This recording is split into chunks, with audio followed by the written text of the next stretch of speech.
That, I would like to now hand things over to our moderator today, André Picard. André, it's all yours. Thanks, Matt, for that kind introduction, and welcome everyone to the webinar Pilots into Practice, Leveraging Innovation to Accelerate Diagnosis and Treatment for Canadians. I want to begin by acknowledging and thanking our sponsors of today's event, UCB Canada and the Arthritis Society of Canada. I should note, too, that it's Arthritis Awareness Month, and we're going to be using arthritis as a case study for much about what we're going to talk about today. Now, former federal health minister Monique Bégin famously said, "Canada is the land of pilot projects." And this was not said as a compliment. She was bemoaning the fact that many good ideas never get implemented broadly and improve our health care. Yet, the problem is not the pilot project concept itself. Innovation starts small with an idea that's full of promise, but it needs to be tested. We need to figure out if it's going to work. Testing that initial idea is crucial, and scaling the idea from a pilot to become standard practice can present some really big challenges, but it's also able to present great opportunities. And we want to talk about both of those today. Today, we want to explore strategies for making that all-important leap from localized pilot project to system-wide solution. In the short time we have, we're going to reflect on how to move from small-scale innovation to large-scale improved health outcomes. We're going to focus on a couple of case studies and share some actionable best practices that you can apply in your daily health innovation work. So to help us understand the challenges of moving from pilots to practice, we have 4 top-notch panelists. So let me introduce them briefly. I won't do justice to their CVs, but we want to hear them, not hear about them. So let me start with Trish Barbato. She's the president and CEO of the Arthritis Society of Canada. She has more than 20 years experience in health leadership in the private and not-for-profit sectors. Say hi, Trish. Hello, everyone. Great. Next, Laura Pust is the lead of FastTracks Canada, an initiative led jointly by UCB Canada and the University Health Network in Toronto. She has also made the leap from the public to the private sector. Hello, Laura, and welcome. I think you're joining us from Paris today. Yes, I am. Hi, everyone. Great. Dr. Sasha Bhatia is Executive Vice President of Primary and Community-Based Care at Ontario Health. He's a cardiologist who has also served as Chief Innovation Officer at Women's College Hospital. Dr. Bhatia, welcome. Okay. And last but not least, of course, we have Linda Willem. She's president of the Canadian Arthritis Patient Alliance, a national volunteer patient-driven organization that works to improve the lives of people living with arthritis. As you heard from Matt, we're going to have a discussion, and of course, we're going to welcome your questions, which you can type into the Q&A box. Now, innovation matters to the health system, but most of all, it matters to patients. So we want to begin with that all-important patient perspective. So Linda, if I could, I'd like to start with you. You've been living with rheumatoid arthritis for quite a while now, I think 40-some years. You've seen a lot, 42 years. You've seen a lot of change. So I wondered if you could share a little about your journey and how health innovations along the way have changed your life. Absolutely happy to. Welcome, everybody. I was diagnosed with rheumatoid arthritis in 1983 when I was pregnant with my second child. It took over 2 years for me to get that diagnosis. I had started having symptoms and nobody could figure out what it was. I even had a doctor prescribe me Valium, saying that it was just anxiety because I had just gotten married and had a child and had moved across the country. And I knew it wasn't anxiety. So once I got diagnosed, I got the treatment of coated aspirin. So I took 1,000 milligrams of coated aspirin every 6 hours for about 2 or 3 years. And then I got chronic tinnitus and now have hearing loss, which I attribute to that 3 years of aspirin. And then I just kind of, after that, I had another child and I got very bad. And then they said I should go on to a disease modifying drug. So at that time, it was, one drug at a time. They started with hydroxychloroquine and went on to about 5 or 6 others. They would take, 3 to 6 months to work, and then they'd work for about 6 months, and then I'd be on to the next drug till I ran out of drugs in 1998. And then I ended up in hospital. I was in hospital for 3.5 months. I had my ankle fusion, but I've also had both hips replaced, both knees replaced, both shoulders replaced, an elbow replaced, an ankle fused, C1 spine fusion, and 2 wrist fusion. So I've had a lot of surgeries, and that was from pretty much from 2000 to 2005. I got access to a biologic.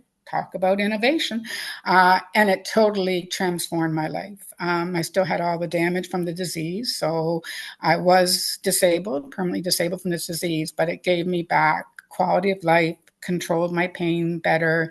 And I remember early on, like this would have been probably 1989, 1990, asking to see a physiotherapist. I asked my specialist, I'd like to see a physiotherapist. And they looked at me and said, well, what would you want to do that for? I said, well, I think they could help me. And it was like, oh, no, that'd be a total waste of time to do that. And that was the mentality back in the late 80s and 90s. And it was extremely frustrating for patients. So when I look at innovation, I think with innovation came, we're rarely admitted to hospital anymore. Our patients now are treated on outpatients. We used to have dedicated, designated rheumatology beds. I don't believe any of them exist anymore. If they do, they're very few and far between, which is amazing. Reduction in the need for total joint replacement. Well, I've been pretty much a broken record on this one, trying to actually figure out the evidence and get that data. How much has this reduced? How much have biologics reduced the need for total joint replacements? And what if we hadn't had them? What kind of system would be in now when we know the wait times for them are so long? So I think that was another one of my hope. Reduce long-term disability. Again, we don't have that evidence, but we know that biologics, people are working. They're able to have children still. They're able to have some, a life and continue. So with that comes the reduction in long-term care. We need this data. We need this evidence to make our case to government, to policymakers for getting these innovations into practice quicker. I mean, it takes so long for, new innovations to get to the patient. And then I also think, we never talk about this, but what about the patient's quality of life? People like me that laid in bed day after day after day that couldn't move. I was in a wheelchair for 2 years, all the surgeries, all the things. My life would have been so much different if I was diagnosed with RA in 2025 versus 1983. And I know so many people that have passed away, and people don't think about this disease as being life-threatening. But tell you what, if I hadn't had a biologic, I would not be sitting here today. And I'll end with that. Yeah, biologics have really changed the lifestyle, had a real impact. Were you ever part of a clinical trial, or were you part of these innovations that happened? Again, with innovations, they weren't available when I needed the biologic. We didn't have adaptive clinical trials. You had to be able to go. If I wanted to be in a clinical trial living in rural New Brunswick, I would have had to drive to Montreal every month. And I'm telling you, in the state I was in back then, that just would never have been possible. Plus, I had 3 kids at home. So I would have loved to have been a part of a clinical trial. And actually, I got special access to Embryo a year and a half before, in Tanacept, before it was approved, because I was a very squeaky wheel, and I did a lot of self-advocacy and meeting with my MLAs and trying to figure out just how this system worked so I could get my life back at the age of 39 years old. So. And you're essentially a bionic woman with all your joint replacements. Did that change, from the first joint replacement you had to the most recent? There must be a lot of innovation in that field as well. There is, and I've been very lucky with my replacements. Everyone was successful, and I never had any infections from any. It's the first joint replacement, the hip replacement I had in 1998. I was in the hospital for 7 days. The last one I had in 2016, I was in there for 2 days. So yes, innovation has really transformed the whole area of joint replacement surgery as well. And the last little question I want to ask you before I bring the others in, you mentioned the wanting physio, and I think that's a reminder that innovation is also just about thinking differently, not necessarily new drugs and new surgical techniques. Yeah, and physio, I didn't pay attention to the doctor, and I ended up seeking out my own because I had private coverage for it.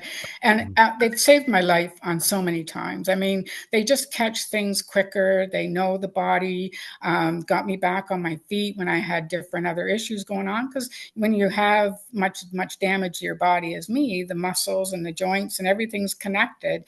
And they just seem to be able to, okay, this is where you're having your issue now. Let's work on that and get you back going again. And honestly, they've just been such a help to me and to so many people living with arthritis. And I used to think, why, how could anybody have even said that back then? Great. So I want to bring Trish Barbato into the conversation. More than 6 million people in Canada live with various forms of arthritis. We just heard from Linda how innovation can really impact the individual, how much it matters for a person. But how can it affect a large community and the health system more broadly? Can you address that a bit? Yeah, well, Andrew, the way I think I'm very passionate about innovation, and I think I see it as a pathway. It is a pathway to equity. It is a pathway to speed in diagnosis, speed in treatment. It is a pathway to a better patient experience. It's a pathway ultimately to cures. And so exactly, 6 million people with arthritis, they're often invisible, they're misunderstood, the disease is under-prioritized. Innovation has this potential to really help people that are living with arthritis. And I think because it's so prevalent, it can also have an impact at the system level. And that's what we're working towards. And how do you, I imagine you get approached with all kinds of ideas. How do you pick what innovation should be pursued? You fund some research, you have influence. How do you choose? Yeah, that's a great question. We try and have a gold standard for research application grants, gold standard process for that. But we also have done other innovation projects where we have letters of intent and we do an assessment. So one that we have is around social impact. And that one we worked with a social impact company to help us evaluate the applications. And I'm really excited about this project because this is about prevention. And we have a newborn arthritis screening program project. It's launched in Alberta. It focuses on hip dysplasia. So this is where the joint in the hip does not form properly at birth. If you miss it, and about 10,000 babies are missed every year in Canada, when that's missed, they will go on to have osteoarthritis early. It is the #1 reason for joint replacements under the age of 40. So they go on to really a lot of pain, disability, and very costly with the surgeries, etc. If you catch them early, you put a little brace on the baby, they have that on for 12 weeks, and guess what? You have basically cured the osteoarthritis does not happen. So what we're working on is taking AI, coupling that with a new imaging technology that's handheld, teaching people locally. So whether that's at a birthing center, we're working with First Nations communities so they can train. It doesn't have to be a nurse. It doesn't have to be a doctor. It will scan the hip. It will let you know if there is hip dysplasia that's been detected, and then that baby can go on to be treated early. And we have a much higher incidence. We don't know why, but we have a much higher incidence in Indigenous communities. And so we're really trying to partner with them on that. So I feel like in this kind of a large project, we would like all babies in Canada to be screened for hip dysplasia. So no baby, no child, and then therefore no adult has osteoarthritis from this as a cause. So we need this to go from a pilot to standardization, to adaptation, to scale across the country. It's a very, very multi-year project. So we are committed to being the backbone organization. And I think that's one big learning. Somebody's got to be in charge. Like somebody has to be holding the ball and saying, yeah, I've got it. And I am going to coordinate people. I am going to, start paying for some of this. I am going to keep an eye on the various people. So I think that's a really important, like, who is the backbone organization? In a smaller, it still needs to be a champion, but that champion has to have authority. They have to be able to, so in a smaller project, you still sort of need this idea of a backbone person or organization. And I think that the idea of the relationship building that is required, it's another reason this takes time. So we're working with government, we're working with researchers, we're working with communities, we're working with private companies, and we have to navigate all this on a continual basis. So building those relationships, building trust, making sure that people are aligned in the goals and you have the end in sight and that you can continue. What I like about this project is I feel that there is a role for organizations like ours to de-risk. we can de-risk government innovation by, in a sense, proving things out and then working towards an economic model where the project can say, we can scale this. It is possible to scale it. Here's the ROI. Here's the clinical pathway. Here's, all the pieces can be done in advance to make it easy. As I always say, how can we make it easy to say yes? Okay. And this is, I think it's called the NAPS project for short, a well-known one, innovation that we're going to talk about some more a little later. But I want to bring in Laura Puss to talk about another really practical case study. I promised viewers that we'd have some case studies today, some real practical examples. So Laura, can you talk to us about, you were involved in a project with UCB Canada and UHN called FastTracks. I think you're trying to delay a form of arthritis, axial spondyloarthritis, I believe. Can you tell us a little bit about that project and how it came about? So FastTracks is a public-private partnership that's tackling the delay in diagnosis for axial spondyloarthritis. And axial spondyloarthritis is a chronic inflammatory condition that's often misdiagnosed as mechanical back pain. So I'm sure many people on this call have experienced mechanical back pain. It's one of the most common chronic conditions that exists. Most people will experience it, and people who actually have AXPA often sit in this bucket of mechanical back pain patients for 7 to 10 years before they're identified as having this chronic inflammatory condition that can be treated effectively by a rheumatologist and avoid a lot of the symptom progression that Linda experienced with her rheumatoid arthritis. And so what we're doing at UCB is a lot of the same things that Trish was talking about and trying to be that backbone, in that we've identified an innovative clinic that exists at UHN, and we're trying to spread and scale that program across Ontario. And so the program works by using physiotherapists in a new way to facilitate and accelerate the time to diagnosis. And we're evaluating this as part of a research study. So we're contributing to the body of scientific evidence around health system design, helping to prove and make those business cases that Linda was talking about around, the use case around, decrease in health system utilization and all of those things.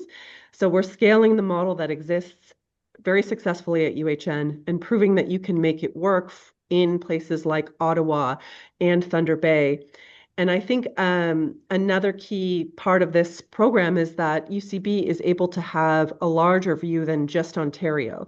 And I think the Arthritis Society plays a similar role, in that in my role at UCB, I have a national view. And so I'm able to take this innovation, and now the clinic at UHN is being expanded into Quebec, which is helping to reduce some of the silos that we often see in Canada, which is across provincial barriers. It's very difficult to take an innovation from one area in Ontario and bring it across border. And having a private company come in who has that national view is really enabling some of that innovation happening at scale. And when you start a pilot project like that from the get-go, do you have a plan like, we want it to be national within 5 years and we're going to go these steps? Or does it sort of get done by the seat of the pants? I think we're very intentional with how you need to grow these things. In my experience in working in the public sector, it's good to have a vision, to know where your program will work, and to identify, what are the core common elements that make the FastTracks program so successful at UHN that we can then replicate in places like Thunder Bay. It's not going to be an exact copy paste of the model, because the needs in a rural and remote community are very different than they are in a city center like you see with Toronto and Ottawa. And so I think you have to look at it with that intentionality of identifying the core common elements, replicating those to keep the spirit and the common shared objectives the same, but then really looking to adapt to the local need and local environment. Great. Dr. Sasha Bhatia, I'd like to bring you in the conversation. I saw you've been listening with interest to these case studies. Now, in your role at Ontario Health, you see a lot of proposals for pilot projects. You saw them before in your role as Chief Innovation Officer at Women's College. How do you choose what are good ones? Because a lot of great ideas out there, but how do you choose what pilot projects you should go with, you should fund? Yeah, I think it's a great question, Andre, and really interesting comments from all of the all the contributors here. I don't think there's a clear formula, but I would say generally speaking, you want to think about things about innovations that one hit a wide swath of the population in large regard. Like it's like what's the impact? Like in the examples that are given, I mean, there's such a huge impact. With the conditions that they have, they're very prevalent. Arthritis is incredibly prevalent, within our populace. It's incredibly debilitating. So what's the impact that you're going to have on the population writ large? You really want to think about the evidence base for this, in terms of, one of the things that Ontario Health as a clinical agency is really, is really in our forefront, and our North Star are the innovations, going to have an impact clinically on the lives of people, and is there evidence to support that? And I mean, a lot of that is, people will say, well, it's hard to get large scale randomized multi-center trials. I think there's a number of different ways, especially, pilot projects can demonstrate, evidence across, we tend to use the quadruple aim, which is an intervention going to improve patient outcomes, improve patient and provider satisfaction, and provide value. So if there's evidence that these interventions can have an impact, it's certainly something that we want to think about. We obviously, as a Crown, agency of government, also think about, what are the key priorities of government, right? Because that ultimately is driven by, the people of Ontario. So, right now, things in the primary care domain are a very large priority for government. The increasing utilization in our emergency rooms, and the wait times in our emergency rooms due to volumes, chronic disease, aging, are all factors that the government, takes really seriously. And so are there interventions, say, for example, that can potentially, bend some of those curves, achieve some of those objectives? If that's the case, I mean, they're going to be looked at in another way. And I would say something that's more recent is also, looking at, or thinking about, our healthcare system in many ways as also an engine of economic activity. In certain parts of the province, the hospital or the university are the largest employers, right? So, is there an opportunity to develop and to scale Canadian-made innovation, right? Companies, technologies that will also, have an impact on, jobs. Now, that's obviously not our primary concern, as a healthcare system. It's the other things that I mentioned, but certainly, that is something that I think the government is interested in. Is there Canadian innovations? We often sometimes hear in a negative way, well, Canadian companies, to be successful, they have to kind of go somewhere else, and we'd obviously like to reverse that trend. Now, in your career, you've seen some pilot projects succeed, but you've seen a lot of them fail to scale up. What are some common mistakes that people make that they can't make that leap? Yeah, I think it's a great question. I think, we often think about innovation in a vacuum, right? Like a piece of technology, software, even a drug or a device is often thought of as the be all and end all. The reality is these things all have to be contextualized within a system of care. And I think, as an example, one of the first, things, I remember when I came back to Toronto was thinking about, new blood thinners, in patients with atrial fibrillation. And, what we found was that, the drugs are incredibly effective in randomized control trials, which are incredibly controlled environments. But what you actually need to do is you need to make sure that they're being prescribed, to the right patient in the right scenario with the right system around them, so that they, their maximal benefit will be established, and they're expensive, right? So you also want to make sure that they're being prescribed appropriately. So I think oftentimes what people want to think about is the system of care that that innovation is introduced into. And then the other thing I would just say is sometimes, we don't always look at, some of the system factors that can play a role in a device or drug or innovation being successful in one place versus it not being successful in another.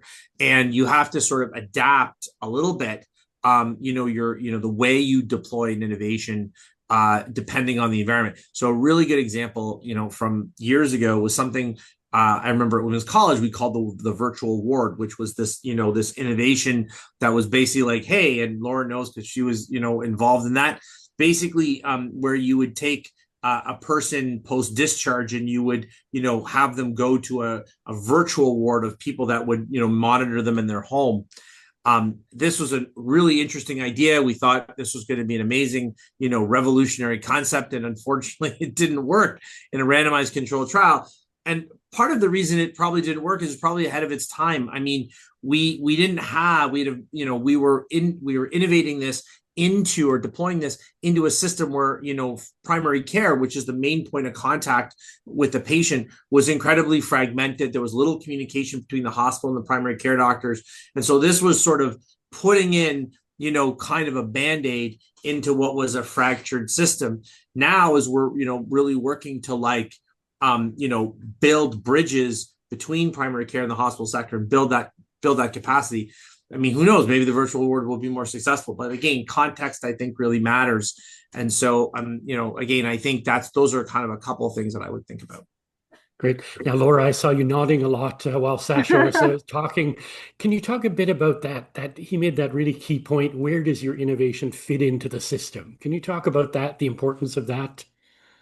Yes, absolutely. So I think a key piece, I just want to also comment on the virtual ward piece. I think it will tie a little bit to this, but I think another piece of that is the evolution of how we evaluate innovations is really changing. The rigid RCT, randomized control trial in a live system is a really difficult way to evaluate an innovation. And I think that was another contributing factor to that particular program. And our understanding of health implementation science has really evolved since then. And so that's one of the contextual areas where I think understanding the system that you're in, that it's not a rigid system that is immovable. There's a lot of factors that influence the day-to-day that you have to consider, not only in terms of your implementation, but also in how you're evaluating. The other piece that's important to consider is the pressures that the health system is facing at the time of implementation. So right now we're going through a primary care crisis. And so it's always important to think through, how is this program like FastTracks, how is it going to help alleviate some of the burden? Like this program, for example, that I've just described, isn't going to be successful if it requires a lot of input and time and effort on behalf of primary care providers at a time when we should all be rallying around primary care providers to relieve some of the administrative burden or diagnostic burden from primary care. So I think those are a couple of examples of what you need to consider when you're implementing these types of innovations. And I've been following the chat. People are talking about money.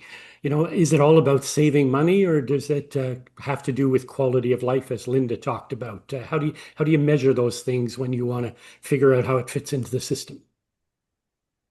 So health system savings, I'm sure Sasha can talk about this and how much that helps. Interestingly, being on the public side pre and post COVID, I would say in my experience, if somebody came to me with an innovation pre-COVID and said, why can't you scale? Like, can you please scale this program for you? I would say, yes, of course, I would be happy to do that. I just need to find funding for it. Now, in a post-COVID world, while that is still the case, I am finding that more and more it's the health human resource shortage that is contributing and limiting our ability to scale the impact. And so we're needing to think creatively about how we're bringing some of these innovations, and UCB is trying to think through, how do we creatively bring in startups, and thinking of Trish's example of using AI, it's a way of reducing the burden on healthcare providers. So although I do agree that funding these innovations is important, I think the healthcare human resource shortage is right now a more pressing, burning platform. Okay. And Trish, if I could come back to you, your project seems like a no-brainer. You can prevent thousands of cases of early arthritis with a little cheap screen when kids are babies. What are the barriers to this just happening tomorrow? I know it doesn't happen magically, but what are some of the barriers you face that you worry about? Maybe this won't fit in the system. Yeah, exactly. I think it's partly being also opportunistic because you are working with government and you have to align to their priorities. So I think it's thinking about primary care is a big one right now. So looking at how can we fit into the primary care agenda. I think you still need the numbers. You still need to understand what is the economic impact of the savings. What does it reduce in joint replacement costs, care, pain, disability cost, et cetera. So I feel like you have to do it all. You have to have your quantitative and your qualitative. You have to get everything lined up. And I also think about, bringing in the unusual suspects to the table. So thinking about who is in the broader ecosystem that might be able to be helpful in this. Like they care about it a lot. And, I was in a meeting with one of the First Nations communities and their health center, and they see this as literally a tool for equity. They think, look, if it can do an ultrasound on a hip for hip dysplasia, probably it could do a whole bunch of other things. And now we have autonomy. Now we have control. So they're thinking about this project in a very different way. And they become, because of that, such a strong ally and really a powerful voice in the project. So I think about those unusual suspects that you can bring into your project. And you talked earlier, you said something that I thought very fascinating. You said somebody has to be in charge. How do you figure that out in a project and that person has the influence to get this implemented? Yeah, I'm laughing because a couple of years ago, we brought the arthritis ecosystem together to do an arthritis action plan, to do a plan for Canada around arthritis, first of its kind.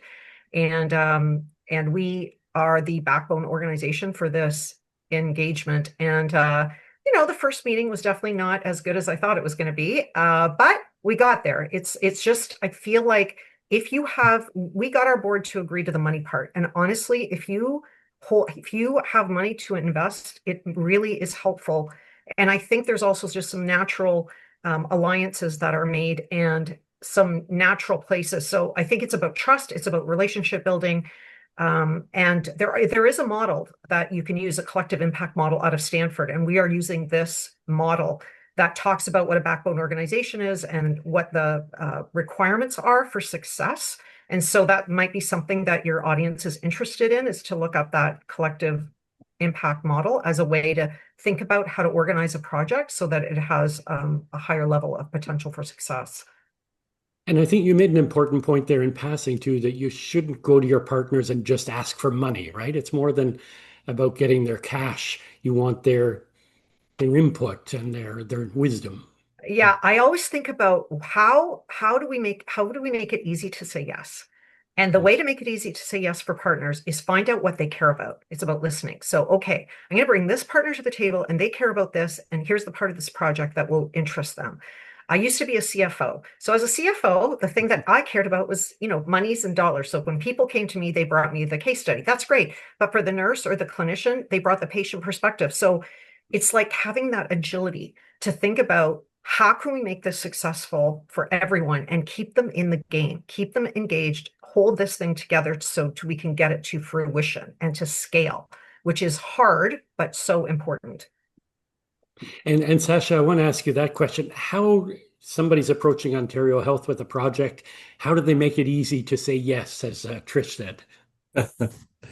I mean, look, I think it's a question. It's not a sales pitch. I know people think it's a sales pitch in the packaging. I think really what it is, have you done the work, right? Like, I mean, do you have, a problem that I think is critically important? Look, we get people asking all the time. And I think, there are, I'd love to be able to say yes to absolutely everything. I mean, but, the reality is it has to be something that we do have to pick between a lot of projects and a lot of things, or the government has to, provide direction to a lot of things and a lot of innovations, some of which are promising, some of which are, maybe less so, many of which are good. But, the big thing is, again, does it have impact? right? Is it the thing like, again, Ontario Health is not a research organization, right? We're an organization that looks to scale clinically proven interventions to try and impact the greatest number of people. So it's like, is it got that reach? Do you have, the appropriate, work done to think about how we're going to implement this correctly? Like, do you have your stakeholders lined up, like hospitals, clinicians, people who are like, yes, I think this makes a lot of sense, and this is what we're going to do.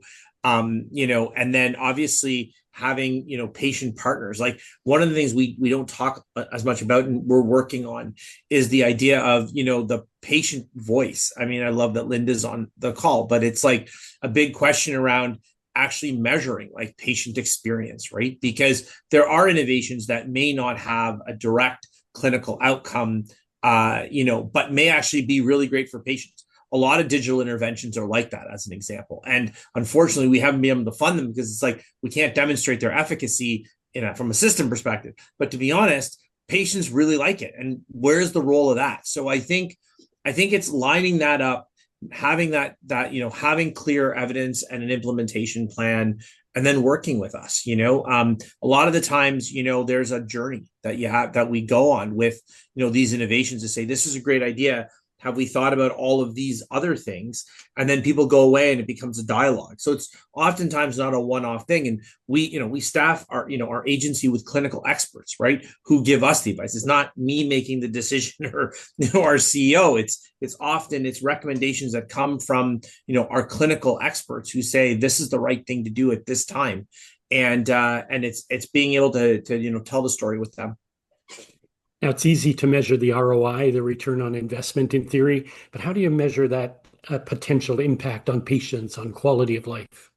Yeah, I think we're really working on a PRM strategy, so a patient-reported measurement strategy. So we've been actually doing that in cancer for quite some time. So if anyone walks into a cancer, hospital or facility, and they will get actually asked questions about their symptoms. They'll get asked questions in a quantitative way that's very evidence delivered, and their oncologists actually have training. And when their EMR comes up, they'll actually say, this is how this patient's symptoms related to like the visit before. So they can actually objectively grade, are their symptoms changing? We do the same thing now with orthopedics, and we're doing it now in a number of selected places for heart failure and COPD, a little bit in primary care. We want to do that a lot more. So we want to be able to, because oftentimes the patient voice is patient stories that we get, which is great, but anecdotal, and not everybody of the millions of people that that our health system treats on a day-to-day basis actually, is able to provide a testimonial or is able to participate on a patient panel. So getting, those data points constantly is something that we're really striving to do. And Trish, I want to come back again to something you talked about in passing, the importance of partnerships and private-public partnerships. How important are those to getting things done? Yeah, that's a great question. And it's interesting because I've gone back and forth personally in my career working for-profit and not-for-profit. And I think it's a miss to think that the for-profit sector cannot be helpful to the healthcare system in Canada. It already is. It can be. Does it have to be done carefully, thoughtfully, watching the ethical boundaries? Yes, of course. But we have potential allies and companies that can help us propel innovation. And we shouldn't ignore that, holding on to, we're publicly funded and we can't mess with the private sector. So I would say to stay more open-minded to that, because they have a large role to play in innovation and can be an enabler. In particular, I saw one of the questions in the note, in particular around research. I did want to say something about this. So we see a lot of things, and I can't stand, we fund research and then you sort of never hear, did it go anywhere? Like, what happened to this thing? And I realize you need basic science and all these wonderful things. However, we really feel in Canada we can help researchers to think about and have more skills around getting their research to commercialization. So we're working right now on a pilot with the Creative Destruction Lab to think about and we're bringing researchers together to ask them what skills, what can we do to help you think about your research going not just to your publication, but beyond the publication to, okay, it becomes a thing. It's a license. You sell it. You get a CEO and you create a company. Like, how can we make sure that it doesn't die in the lab. And I think for, we have amazing research that's going on in this country. I just don't think the result in terms of it turning into commercialization and getting to Linda and all of the people like her is happening. And we can do better. We should do better. And Sasha alluded to this earlier, that we're in this period where we're more conscious of funding Canadian companies and buying Canadian and doing Canadian research. So there is a political opportunity there too, I guess. Yeah, I think so. And I think so. It's complicated, right? Because we recognize that medical research and medical innovation is international, right? Like, I mean, there's so many collaborations and partnerships that happen, but at the same time, there has been historically barriers that have made it difficult for Canadian and Ontario-based companies to really be able to set up shop and to grow in Canada. In large part because often they start smaller. We don't have the same, anchor companies like big pharma companies, like head offices in Ontario that allow for that sort of sustained private investment. So there is a philosophical question, which I think is an important one, which is how do you grow some of these companies? And we are a $90 billion funder of the healthcare system, and if some of that money, not primarily but in an ancillary way, helped grow the next healthcare Google, and that was located in Waterloo or in Guelph, I mean, that's not a bad thing, is it? Yeah. And Laura, you've also, as you mentioned before, worked on both sides, on the private, the not-for-profit. And talk again about the importance of that private-public partnership. And I get a sense that the attitudes have changed. Private was a dirty word for a long time. Now there seems to be more room to have the private sector involved. Am I right? Yeah, I think so. I think there's a lot more capacity, and I think what we're trying to do at UCB is to really build a partnership based on trust and transparency and shared objectives. And I think it's really easy to see, everyone is playing in the healthcare space because we want to improve outcomes for patients. We want to improve the lives of patients. And in the case of FastTracks, the case study I was talking about, UCB is really acting as a facilitator, listening first, trying to understand the pain points, and then co-designing the solutions in the local markets. And then importantly, we're also enabling clinicians to do what they do best and most effectively and efficiency, and making sure that we're respecting the clinical independence and clinical boundaries that is happening within the care environment. And so my focus is really on creating the conditions for success and not owning the solution, and then creating the conditions for appropriate scale, either at a provincial level or at a national level to other areas. And have things changed over time? Is it a different environment now? I do think it's a different environment because in post-COVID, I think there's a bigger push to do things innovatively and do things differently, because we can't do things in the way that we were doing before. And the other thing that we saw during the pandemic is that we could move quite quickly and we could move quite effectively.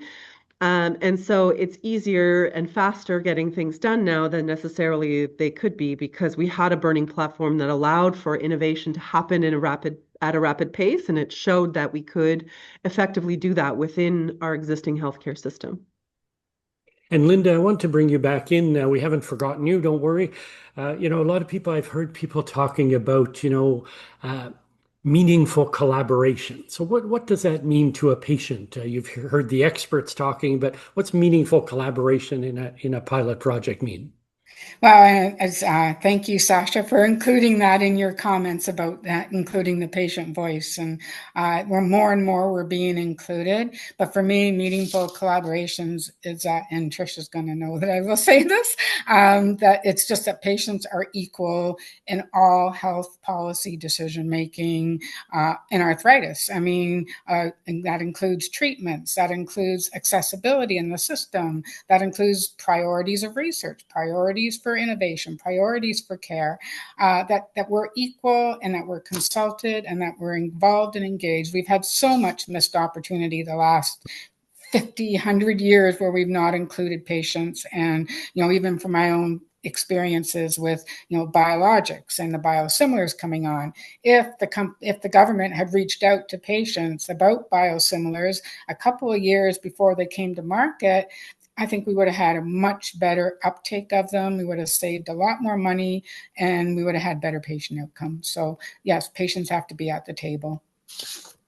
And the priorities of patients aren't always the same ones as government and industry and even not-for-profits. How do you make sure your voice dominates, if I could put it that way?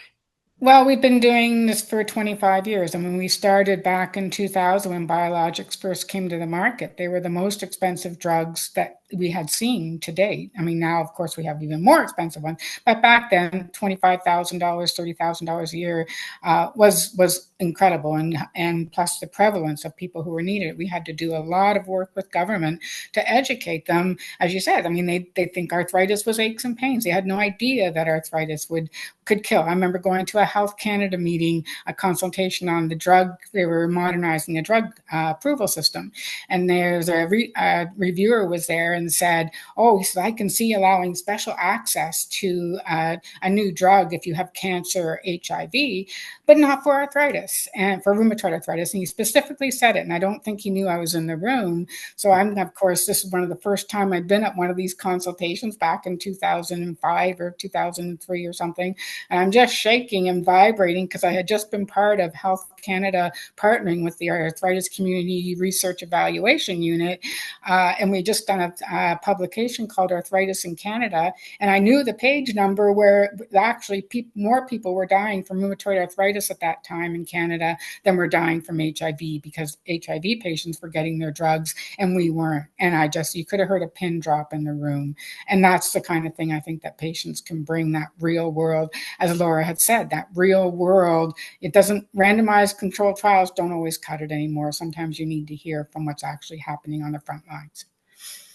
And Trish, how do you in your projects, how do you make sure that governments, industries stay really laser focused on the patient needs and not necessarily the ROI or the potential profits? Yeah, well, we try to bring the patient into everything. We have patients as part of the fabric of the organization. We have innovation ambassadors, actually. They've been trained. They do beta testing. They talk to entrepreneurs. They help review things. They can be really engaged quite directly in innovation.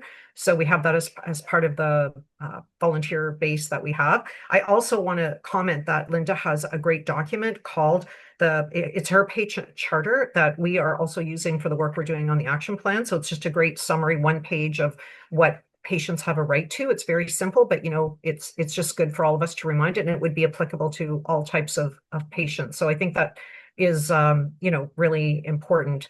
And I think the other thing is also governance. I think about like how many people on my board have arthritis, how many people on my committee. So it's like everything, right? Understanding that in your employee base so that it's not like it's we got to find a patient to be on this committee. That to me is the wrong way to do it. You should have already had half the people, or a third of the people should have already been there that had that knowledge and expertise and are bringing that lens to the table. So I think it's just like thinking about it differently. Okay. And we have some great audience questions, so I want to work some of those in. Sasha, there's an interesting point. Someone asks, should you essentially sit on your innovation until the time is right? You mentioned that there are politics come into this, priorities. Should you sit on it until the time's right?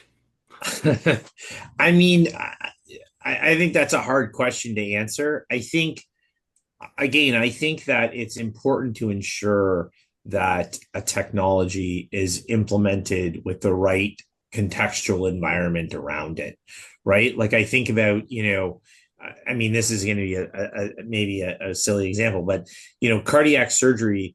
Lots of people, like when the early parts of that, which a lot of it was developed in Toronto. It's like we kind of knew what to do, but we couldn't do it because we didn't have the right degree of anesthesia. We couldn't cool the heart, to the point where it stopped. We didn't have the other ancillary things around it to be successful, right? And then as we became better, not in surgical technique, but in anesthesia technique and recovery technique and other things, then those innovations started to make sense. So I think there are some learnings from that, right? To say, if we're going to implement digital technology, say, for example, we have to make sure we've got the right governance structures around it. We've got to make sure we have the right connections. We have to make sure we have the right accountabilities in place. And so it's not to sit on it. Sometimes what's really helpful for private, entrepreneurs is, again, working with public, not necessarily to sell their innovation, but to be like, how are we going to make this successful? Right? How are we going to make sure that this thing, when it's implemented, is actually going to work? And that means, working with folks to say, what are the policy barriers? What are the funding barriers? What are the other pieces to this that, you need, that even if you do fund this piece of technology, you do fund this, this medical device, it's going to be done in the right way, And so I think it's not as much sitting on the innovation as much as it is saying, do we have the right pieces to make sure that when it's implemented, it's going to do what we hope it'll do? So you got to prime the pump in the policy field, I guess. Yeah. Right. Now, Laura, another really interesting question I want to throw your way. Mentioned that we've talked a lot about developing new innovations, but what about how much research should we be doing, and how much money should we be investing in the actual spread and scale? Because that's ultimately what you want to do. Do we do enough of that, understanding how it happens and doesn't happen? So I think that we want to make sure we're investing just as much time in evaluating to see whether an innovation works into how the spread and scale is also working, because that can inform further either innovation or further scale. So using, again, FastTracks as an example, when we've adapted it across Ontario, it's important to understand what worked to scale it in Ontario so that when we take it to Quebec, we understand what will work and won't work, and then the scale is accelerating as we go. And so then after Quebec, it might be easier for us to bring it to Alberta, and so on. And so that's why I think evaluation at all levels is really important, and will all be contributing to the body of science that is associated with healthcare, health outcomes, and health innovation. And Trish, another from the questions. How do you do the knowledge translation part of all this? You've got, I said before, a really great project. It looks like a no-brainer on paper, but how do you educate people in the system to make them want to adapt this innovation? Yeah, I feel like knowledge translation is a thorn on everyone's side. It's always so hard to do, and it's always so hard to understand at what level you need that knowledge to be translated, and to who, and like who is it going to benefit. So I feel like there's not a good answer to your question, because it's really hard. I mean, a lot of the work that we do is trying to translate all of if we fund research, how can we turn it into plain English and help our, all of the people who are website users and, on our newsletters and in our social media, how do we help them learn more about that? So that is it's a fairly good reach, but I think that is a challenge that if someone can solve, that would be wonderful. I think it's hard to be really, really good at that. Great. But we must do it. Yeah, and it's important to do it. Very important. Yeah.